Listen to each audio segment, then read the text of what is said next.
લોકશાહીનું મહાપર્વ, બંગાળનો જંગ અને તમિલનાડુનું રણ મેદાન. જાણો શું છે આજનો માહોલ. શું પશ્ચિમ બંગાળમાં મતદાર યાદીમાંથી લાખો નામ હટાવવાનો નિર્ણય ચૂંટણીના પરિણામોને અસર કરશે? તમિલનાડુમાં પરંપરાગત ગઠબંધનો વચ્ચેની ટક્કરમાં નવા પક્ષો કેટલો ફેરફાર લાવી શકે છે? ભાજપ અને તૃણમૂલ કોંગ્રેસ વચ્ચેની રાજકીય ટક્કર બંગાળની જનતા માટે શું અર્થ રાખે છે? શું આ ચૂંટણી પછી રાજકીય દ્રશ્યમાં એવું કંઈક બદલાશે કે જે દેશના ભવિષ્યની રાજનીતિને નવી દિશા આપશે? તો ચાલો આજે આપણે આના વિષય પર ડિટેલમાં જાણકારી મેળવીએ. નમસ્કાર દર્શક મિત્રો, દિલક સત્તા શોમાં આપનું સ્વાગત છે. તો દર્શક મિત્રો, ભારત એ દુનિયાની સૌથી મોટી લોકશાહી છે કે જ્યાં ચૂંટણી માત્ર એક પ્રક્રિયા નથી, એક મહોત્સવ છે. એક એવો મહોત્સવ કે જેમાં સામાન્ય માણસો પોતાની આંગળી પર લાગેલી શાહીના જોરે મોટા સત્તાધીશોના તખ્તા પલટી નાખે તેવી તાકાત ધરાવે છે. ભારતની લોકશાહી માત્ર એક વ્યવસ્થા નથી, તે એક જીવંત પ્રક્રિયા છે. એક એવો મહાયજ્ઞ છે કે જેમાં કરોડો લોકો પોતાની આશાઓ, સપનાઓ અને અપેક્ષાઓની સાથે ભાગ લે છે. અને જ્યારે ચૂંટણીનો સમય આવે ત્યારે સમગ્ર દેશ એક ઉત્સવની માફક રંગાઈ જાય છે. અને આજે પણ એવો જ એક ઐતિહાસિક દિવસ છે.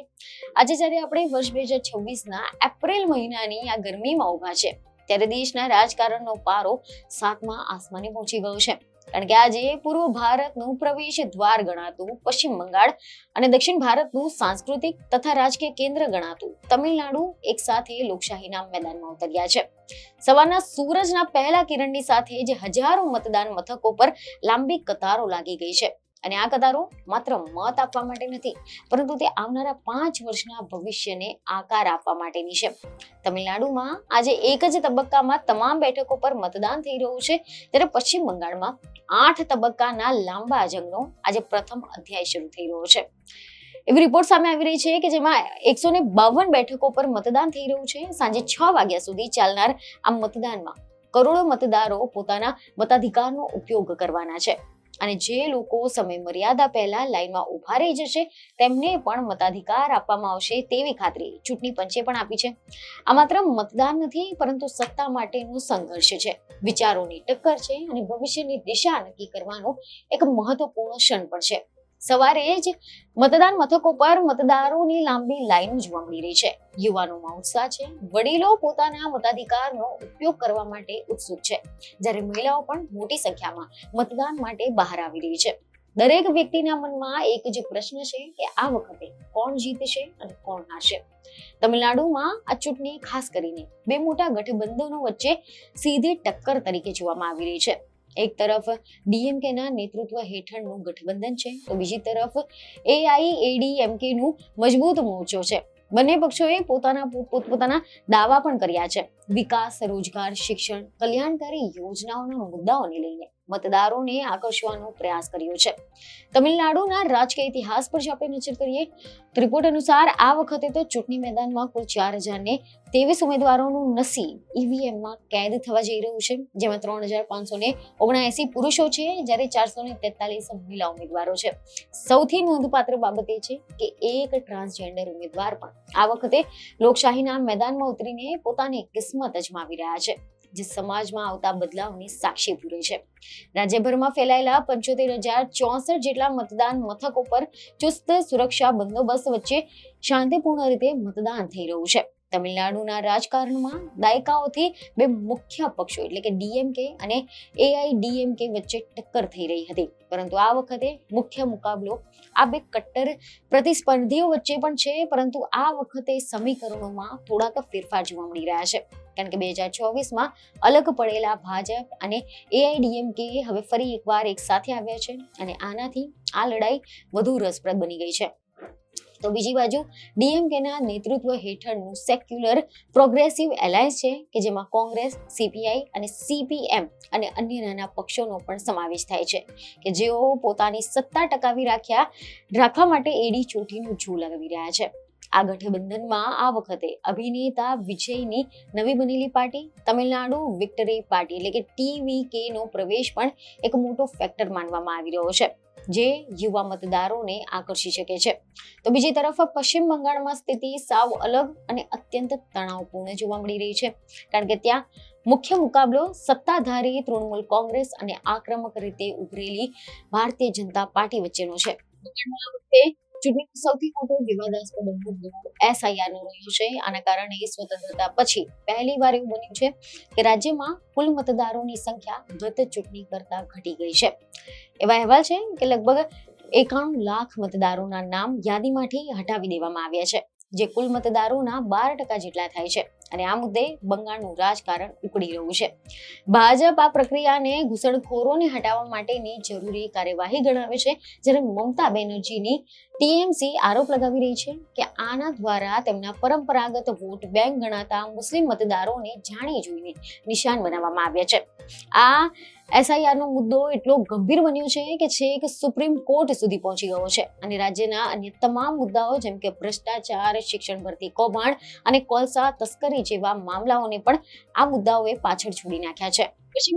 ભાજપ દ્વારા વારંવાર TMC સરકાર પર ભ્રષ્ટાચારના ગંભીર આરોપો લગાવવામાં આવ્યા છે, પરંતુ મમતા બેનર્જીના મજબૂત નેતૃત્વની સામે ભાજપ કેટલી સફળતા મેળવી છે તે જોવાનું રહ્યું. ચૂંટણી પ્રચાર દરમિયાન મહિલા અનામત અને ડેલિમિટેશન એટલે કે મત વિસ્તારના સીમાંકનનો મુદ્દો પણ ગાજ્યો છે, જેની અસર મતદાન પર પણ જોવા મળી શકે છે. તમિલનાડુમાં 2021ની ચૂંટણીમાં DMK ગઠબંધને 234 માંથી 159 બેઠકો જીતીને ભવ્ય વિજય મેળવ્યો હતો, જ્યારે AIDMK ગઠબંધન માત્ર 75 બેઠકો પર સમેટાઈ ગયું હતું. પરંતુ આ વખતે ભાજપ અને AIDMKના ફરી એકવાર થયેલા મિલનથી રાજ્યમાં રસાકસી વધી ગઈ છે. તમિલનાડુની ચૂંટણીમાં આ વખતે ગઠબંધનના અંક ગણિતમાં પણ ફેરફાર છે, જેમાં DMK કોંગ્રેસને 28 બેઠકો આપી છે, તો MDMK અને અન્ય સાથી પક્ષોને પણ સન્માનજનક બેઠકો ફાળવણી કરવામાં આવી છે. બંગાળ અને તમિલનાડુની સાથે સાથે આસામ, કેરળ, પુડુચેરીમાં પણ લોકશાહીનું પર્વ ચાલી રહ્યું છે અને આ તમામ પ્રદેશોના પરિણામ એક સાથે 4 મેના રોજ જાહેર કરવામાં આવશે. આજના મતદાનની ખાસિયત એ છે કે લોકોમાં ભારે ઉત્સાહ જોવા મળી રહ્યો છે. ખાસ કરીને મહિલાઓ અને વૃદ્ધો વહેલી સવારથી જ પોતાના મતાધિકારનો ઉપયોગ કરવા માટે ઉમટી પડ્યા હતા. જે રીતે તૃણમૂલ કોંગ્રેસ અને ભાજપની વચ્ચે વર્ષોથી સંઘર્ષ ચાલ્યો છે, તે જોતા આ વખતે 2026ની ચૂંટણી માત્ર એક સત્તાની લડાઈ નથી, પરંતુ તે વિચારધારાની પણ લડાઈ બની ગઈ છે. શું મમતા બેનર્જી પોતાના ગઢને સાચવી શકશે કે પછી ભાજપનું સોનાર બાંગ્લાનું સપનું સાકાર થશે? તે પ્રશ્ન આખા દેશમાં ચર્ચાઈ રહ્યો છે. તમિલનાડુમાં સ્ટાલિનનું નેતૃત્વ કસોટી પર છે, તો સામે છેડે એડપ્પી, પલાનીસ્વામી અને ભાજપની જુગલબંધી દક્ષિણ ભારતમાં કમળ ખીલાવવા માટે મરણીયા પ્રયાસો કરી રહી છે. ચૂંટણી પંચે આ વખતે આધુનિક ટેકનોલોજી અને ચુસ્ત બંદોબસ્ત દ્વારા પારદર્શક મતદાનની ખાતરી આપી છે.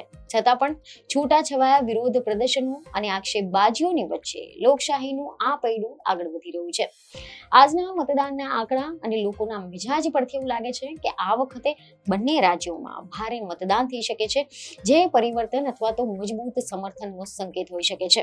સાંજે 6 વાગ્યા પછી EVM સીલ થઈ જશે અને ત્યારબાદ શરૂ થશે 4 મે સુધીની એ આતુરતા ભરી રાહ કે જ્યારે દેશને ખબર પડશે કે બંગાળ અને તમિલનાડુના સિંહાસન પર કોણ બિરાજશે.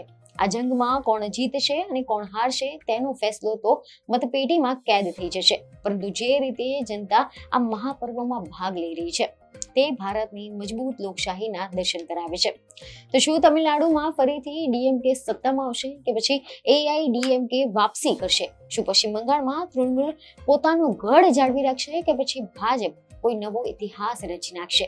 આ બધા જ પ્રશ્નોના જવાબ થોડાક જ દિવસોમાં મળી જશે, પરંતુ આજે જે થઈ રહ્યું છે તે ઇતિહાસ રચી રહ્યું છે.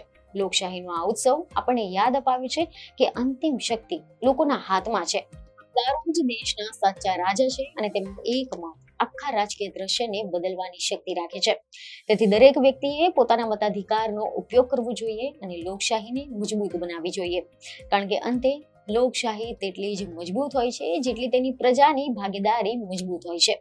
અને આજે જે રીતે ભાગીદારી સંપૂર્ણ ઉર્જાની સાથે દેખાઈ રહી છે, ભારત ફરી એકવાર સાબિત કરી રહ્યું છે કે અહીંયા લોકશાહી માત્ર શબ્દ નથી, પરંતુ એક જીવંત સત્ય છે.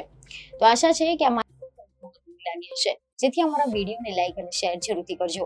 બીજને ખબર સાથે ફરી મળીશું. ધન્યવાદ.